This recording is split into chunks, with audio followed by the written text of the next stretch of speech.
Assalamualaikum warahmatullahi wabarakatuh. Marilah sama-sama sebelum kita mulai pelajaran hari ini, kita membaca doa terlebih dahulu. Robbi zidni ilma warzuqni fahma. Semoga pada hari ini kalian dalam keadaan sehat semua, sehingga bisa mengikuti PJJ dengan lebih baik dibandingkan dari hari-hari kemarin. Ya, materi yang Ibu akan sampaikan pada pagi ini adalah tentang satuan bahasa.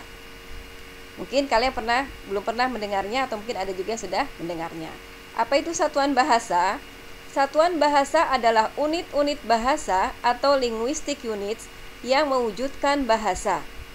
Secara umum terdapat 7 satuan bahasa, yaitu fonem, morfem, kata, frasa, klausa, kalimat, dan wacana. Ya, secara lebih rincinya nanti akan kita bahas satu persatu. Ya, Ibu ulang lagi, satuan bahasa itu ada fonem, ada suku kata atau morfem, ada kata, ada frasa, ada klausa, ada kalimat, dan ada teks atau wacana.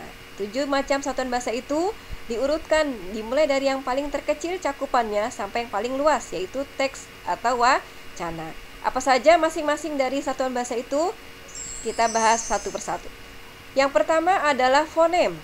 Fonem merupakan satuan bahasa yang paling kecil dan berfungsi untuk membedakan makna dari suatu kata. Itulah pengertian dari fonem, yaitu satuan bahasa yang paling kecil tetapi bisa membedakan makna. Dalam bahasa Indonesia dibedakan atas 3 macam fonem itu, yaitu fonem vokal atau huruf hidup seperti A, I, U, E, dan O. Fonem yang kedua adalah fonem konsonan atau huruf mati, yaitu selain A, I, U, E, dan O, seperti B, C, D, dan seterusnya sampai Z. Itulah fonem konsonan. Yang ketiga adalah fonem diftong, yaitu gabungan 2 huruf vokal menjadi satu. Apa contohnya? Contohnya adalah fonem diftong I, seperti pada kata lalai, capai, gapai, dan lain-lain. Fonem diftong kedua adalah au, contohnya kemarau, surau, kerbau. Dan oi, contoh katanya adalah sepoi-sepoi, koboi, dan lain-lain. Itulah 3 macam fonem. Ya, semoga bisa dipahami. Yang selanjutnya adalah tentang suku kata atau silabel. Apa itu suku kata? Suku kata adalah unit pembentuk kata yang tersusun dari satu fonem atau urutan fonem. Sebagai contohnya kata kamus. Kata kamus terdiri dari 2 suku kata, yaitu ka dan mus. Atau kata sekolah terdiri dari berapa suku kata? Ya betul, 3 suku kata, yaitu se, ko, dan la. Itulah suku kata, bagian dari kata. Selanjutnya yaitu kata.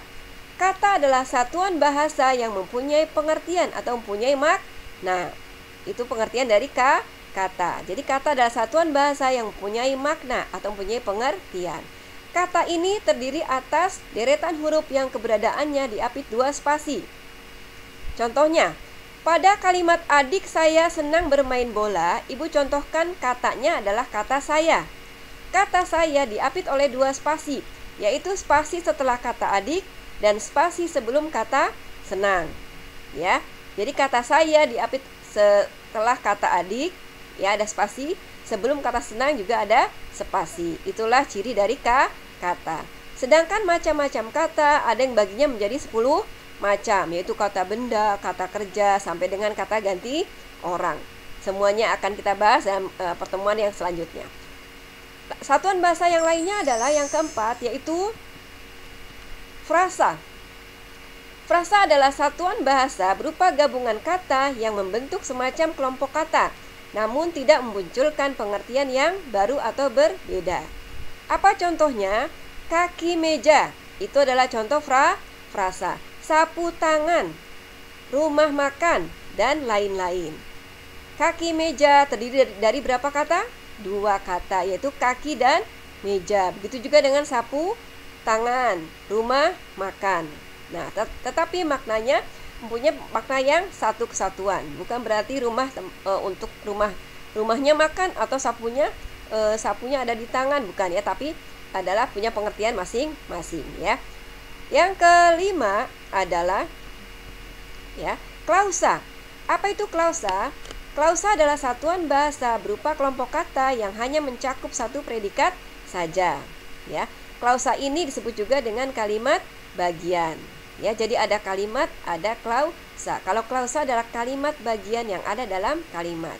Cakupannya berarti lebih kecil dibandingkan kalimat. Ya, dan biasanya klausa ini ada pada kalimat majemuk, bisa juga kalimat lainnya. Ya, contohnya adalah ibu sedang memasak ketika adik bermain. Itu contoh kalimatnya. Ibu sedang memasak ketika adik bermain. Itu contoh kalimatnya. Pada kalimat itu ada berapa klausa? Ya, jadi pada kalimat itu terdiri dari 2 klausa. Yang mana saja klausanya? Klausa pertama adalah ibu sedang memasak. Klausa kedua adik bermain. Ya, itu adalah kalimat yang terdiri dari 2 klausa. Klausa ini masing-masing mempunyai predikat, ya. Jadi kalau sudah berupa klausa, dia sudah mempunyai jabatan kata. Ya, jabatan katanya subjek dan predikat. Nah, contohnya ibu sedang memasak, predikatnya adalah memasak. Adik bermain, predikatnya adalah bermain. Ya, itu pengertian tentang klausa. Semoga bisa dipahami. Selanjutnya adalah tentang kalimat, ya. Satuan bahasa selanjutnya adalah kalimat. Apa itu kalimat? Kalimat adalah satuan bahasa yang terdiri dari klausa. Berarti kalimat ini cakupannya lebih luas dibandingkan dengan klausa. Ya, betul. Untuk jumlah klausa dalam kalimat ada yang terdiri dari 1 klausa dan ada yang terdiri dari 2 klausa atau lebih. Nah, jenis-jenis kalimat pun dalam bahasa Indonesia sangat banyak sekali. Di antaranya ada kalimat aktif, pasif, dan sebagainya, ya. Dan semua itu mungkin sudah ada yang pernah kalian pelajari pada saat MI atau SD atau pada saat sanawiyah. Ya, itulah pengertian dari kalimat, ya. Selanjutnya adalah teks atau wacana. Apa itu teks atau wacana? Yaitu satuan bahasa yang lebih besar lagi dari kalimat ataupun klausa. Ulangi, ya. Teks atau wacana adalah satuan bahasa yang lebih besar lagi dari kalimat ataupun klausa.